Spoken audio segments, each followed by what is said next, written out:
Hi there and welcome back to my video blog. I'm James Gorry from Optalert, a company that helps prevent fatigue-related incidents via the world's only scientifically and field-deployed technology. As a father of three, I'm conscious of the risks to my children of accidents and injury. Play safe and have fun, it's a fine line at the moment. A child getting a graze and a scratch is just part of growing up, and frequently I say to my children when they run back to me crying from a small fall or scuff, "There's no blood, you'll be okay." Injury and harm awareness is, in my view, a part of responsible parenting. Injury to your children is something which we all protect them from, and we don't want to see them get hurt. Although listening to the news and watching the web articles heightens my personal awareness for the trauma and makes me over-anxious at times regarding my children's well-being.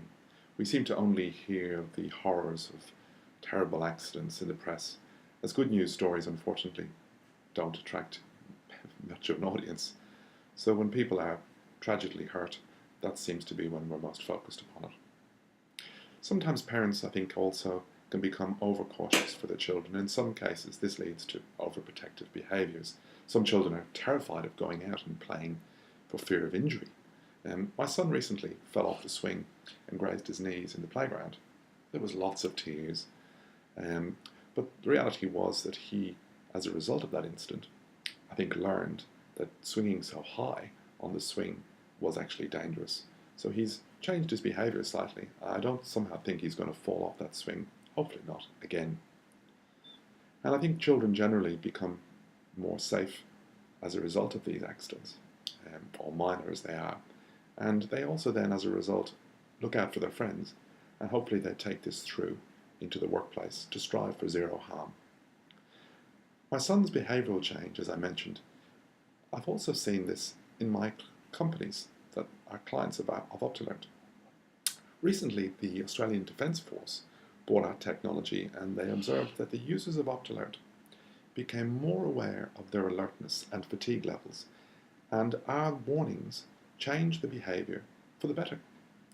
So our technology alerts the user before the onset of the dangerous microsleep, thus preventing the risk of accidents or injury or, worst case, death.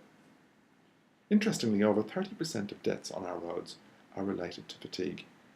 In the workplace, productivity and a result-driven behaviour that we have in the economy sometimes leads to a focus away from zero harm. Our technology averts the risk of fatigue-related incidents and saves lives from that silent killer, which is fatigue. Imagine a world where you could see ahead of time the risks and avert disaster of all accidents. Well, that is what my company's technology achieves. In fact, it is the only scientifically proven and globally field-deployed technology. Harvard endorsed it recently as the gold standard. How's that for achievement for an Australian company?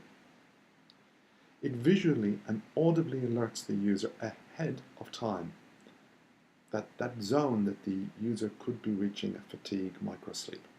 This preemptive alert is saving the lives of workers, as I make this blog every day globally. In fact, I've seen this actually real time in one of our client sites.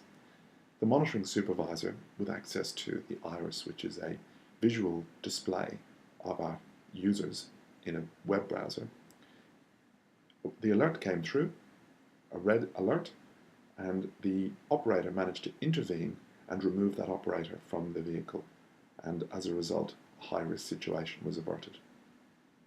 I just wish that people realise that fatigue is sometimes often forgotten and greatly misunderstood till it's all too late.